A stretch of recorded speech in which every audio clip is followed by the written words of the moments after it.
airs naman.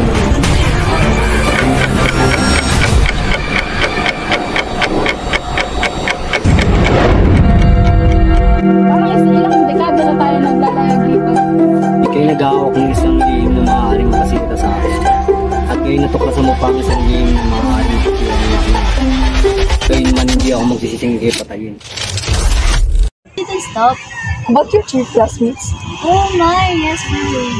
You can even understand basic English. Like, when you speak English, automatically, mayaman ka na. I mean, mayaman talaga, or mayaman talaga sila.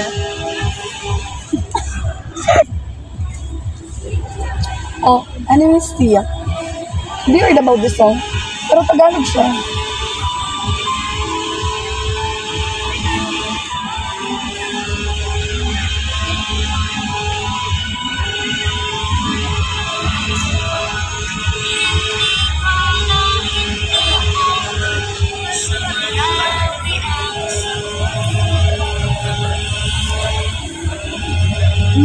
Hindi ako interesado sa Philippine singers eh. Sorry.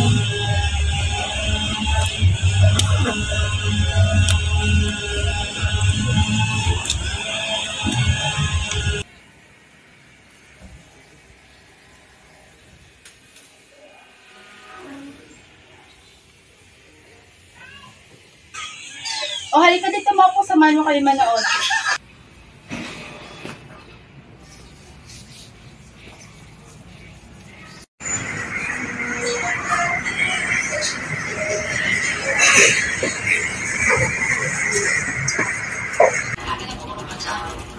Oh my, airs naman.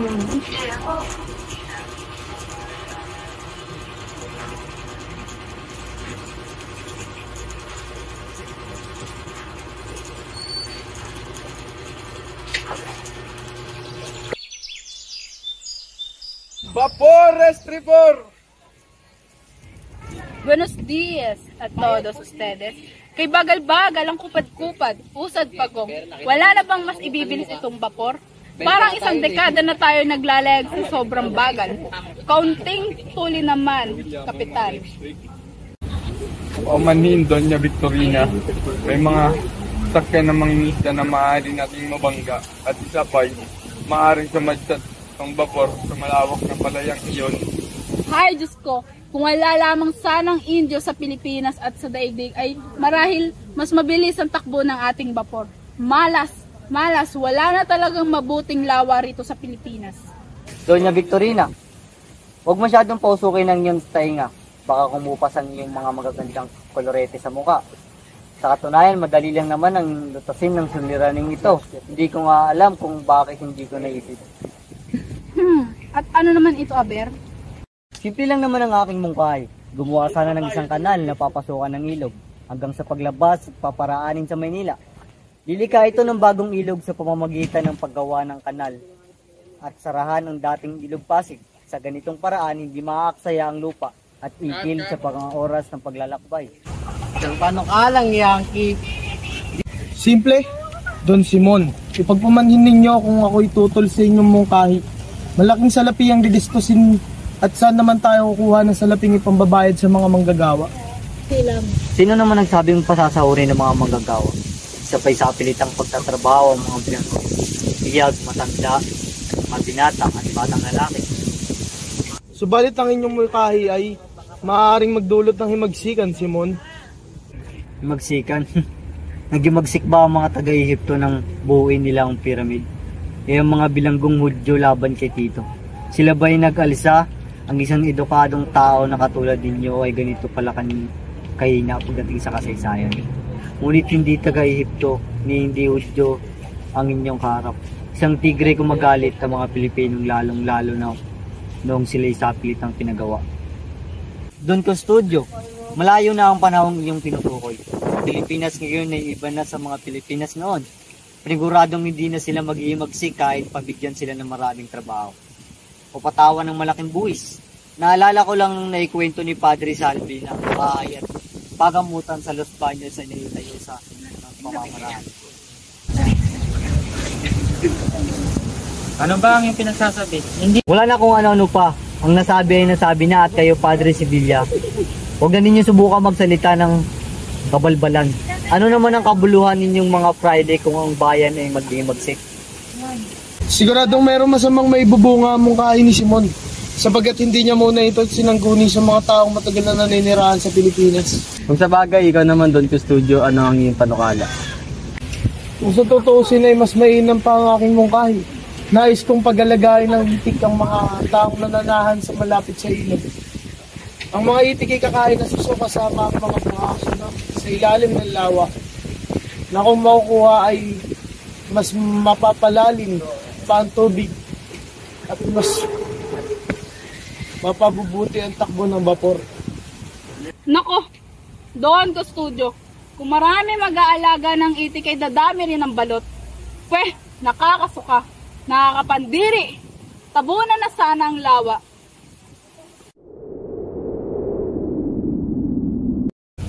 Padre Florentino, mabuti pinaunlakan mo ang paanyaya ng kapitan. At kung marito ka rito, akala namin ayaw mo kami makasama. Senyor Simon, saan ka nang galing? Bakit nyo ka lang? Kaya kasi hindi maramita ang magaling ng tanawin na ating mag-aanalabang tayo at lalayan. Marami na ako nasilayang mga magagandang panahon. Subalit para sa akin makabuluhan na iyawang may mga alamat.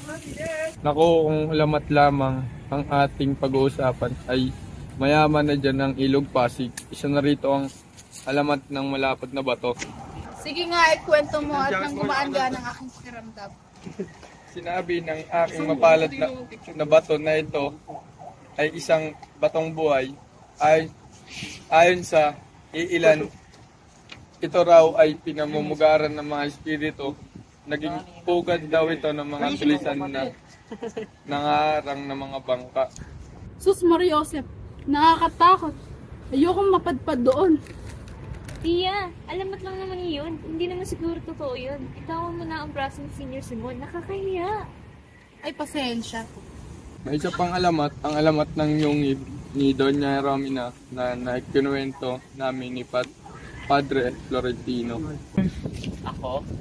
Opo ikaw lang naman sa atin ay may alam. Ano po? O siya, may isang piratang nangangapagpakasal sa isang dalagang nagangalang Doña Jeronimo. Subalit isang araw ay nabalitaan niya na lamang na naging arsobispo ng Maynila ang kanyang kapitan. Nang siya'y dumako sa arsobispo upang hilingin ang katuparan ng kanyang pangako, pinagawa na lamang siya ng arsobispo ng yungib na napalimitian ng bagay. Ano naman ang nangyari kay Doña Jeronimo sa yungib? Doon na siya nanirahan, namatay at nilibing. May mga nagsasabing siya raw ang diwata ng yungib dahil siya ay nakikita ng mga tao na naghahagis ng mga pilak na ginagamit sa bikinsan. Naku, nakakarimar. Tia, ano ka ba? Nakakahiya. Maalala ko lang, batid ba ninyo kung saan napatay ang isang nangangalang Guevara Navarro o Ibarra? Tumingin kay Ron. Kay Simon? Hindi kay Senior Simon, sa dakong iyon, sinasabing tumalon si Ibarra sa tubig nang makita niyang pinapaligiran na siya. Sumisid siya sa ilalim at sa tuwing lumitaw ang kanyang ulo. Habag-habag. Kung gayon ang kanyang bangkay, iyan ay matatawag na murang libing Padre Camora. Kapag pilibos, tura talaga sadyang hindi nagbabayad ng marangal na libing. Paulita, kumuha ka ng gamot at ibigay kay Senyor Simon.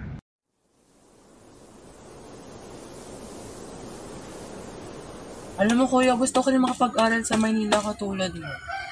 Pero hindi naman sapat yung kinikita ni Ama sa kanyang mga ani. Kaya mo ba gusto makapag-aral ay upang mapantayan mo ang narating ng iyong katipang si Basilio? Siyempre, isa na yun. Gusto ko rin naman maging karapat-dapat na babae para sa kanya. At saka isa pa, gusto ko rin naman makatulong kay Ama, sa'yo, at kay Lolo.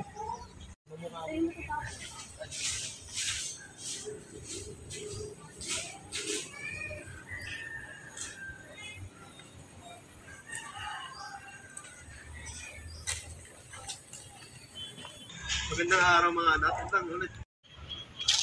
Mukhang marami-rami ang iyong mga naani. Marami ang aking naani, subalit. Ano ang bumabagabig sa iyong isipan, anak? Marami nga ang aking naani, subalit napalaking buwis naman ang siningil ng mga praja sa akin. Pagpalagay mo na lamang na lumalaki na ang buhaya at dumarating ang mga kamag-anak upang lamunin ang iyong salaping pinaghihirapan.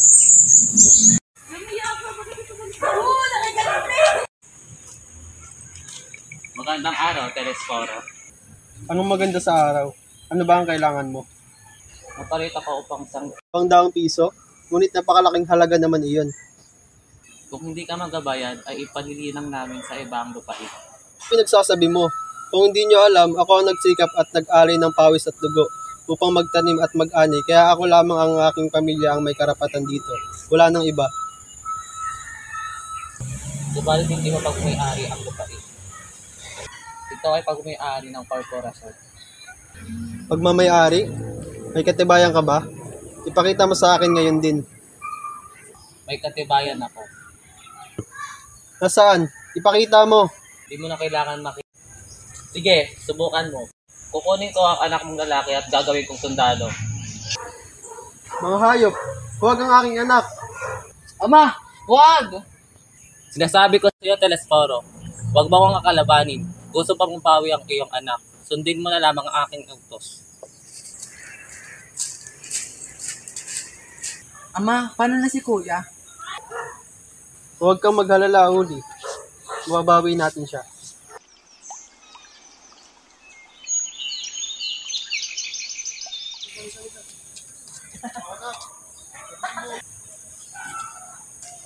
Nasaan si Telesforo? Anong kailangan niyo sa aking ama? Narito kami, upang takpin siya. Ano? Pero bakit? Wala nang pero.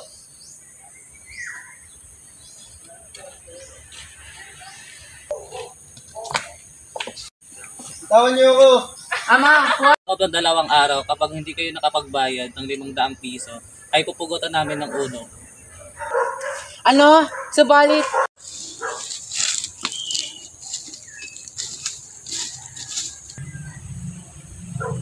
Salamat, anak.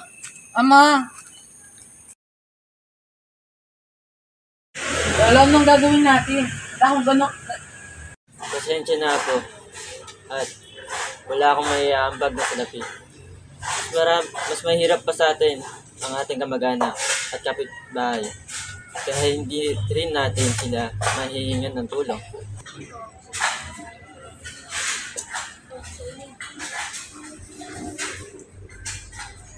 Ang lako na lamang ang mga natitira sa aking mga alahas. Ngunit hindi ko maaaring ipagbili ang binigay sa aking Agnos ni Basilio. Saan ka pupunta?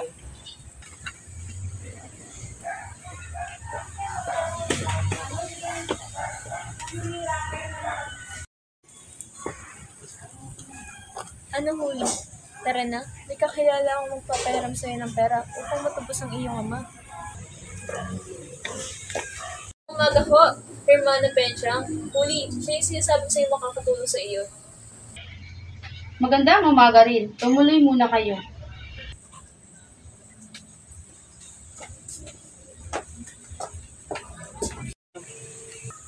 Ako si Juliana. Huli na lang po. Wala akong pakialam kung ano yung pangalan mo. Ang tanong ko, anong kailangan mo? Kailangan ko lamang po ng konting salapi. Kailangan ko po kasing mabawi ang aking ama sa mga tulisan. Anak ka pala ni Telesforo. Sandali lamang.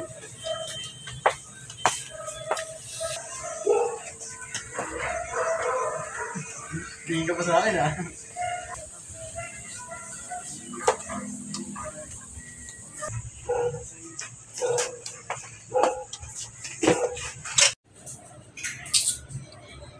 Maraming salamat po, Hermana Penchang. Pangako, babayaran ko to agad. Huwag kang mag-alala, Huli. Madali mo lamang iyan babayaran. Pababayaran mo lamang iyan kapag pumayag kang maging alila at utusan sa aking bahay. Ano po ba? Ngunit ang aking income ay matanda na kaya. Sige, madali lang naman akong kausap. Akilayig sa lapi kung hindi ka pumapayag. Payag po si Huli, Hermana Tenchang. Mula ka huli, bukas sa araw ng Pasko. Maliwanag? Opo, marami pong salamat. Subalit huli, wala na akong magiging kasama dito sa bahay. Kung aalis ka, mabuting tumungo na lamang ako sa gubat at di na bumalik sa bayan. Pero Lolo, sa pamamagitan nito ay mababawi na natin si Ama, baging si Tano. Mahal na mahal kita. Mahal na mahal din po kita, Lolo.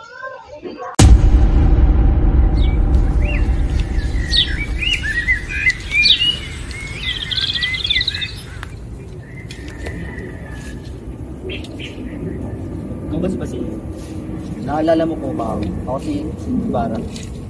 Sino sa dalawang lalaki ito ang namatay? Sino ako sa palagay mo? Kayo po isang taong mahalaga sa akin. Ngunit pinamamalita nila na maging patay na. Basilio, ikay nag-aawak ng isang lihim na maaaring makasira sa akin. At ngayon natuklasan mo pa ang isang lihim na maaaring makasira ng aking mga balak. Gayunman hindi ako magsisising kay patayin. Gaya mo rin na may dapat na ipag-utos sa lipunan. Ikaw at ako ay uhaw sa katarungan. Dapat tayo magtulungan. Ang Kastila ay isang wikang magbubuklod-buklod sa mga pulo ng Pilipinas.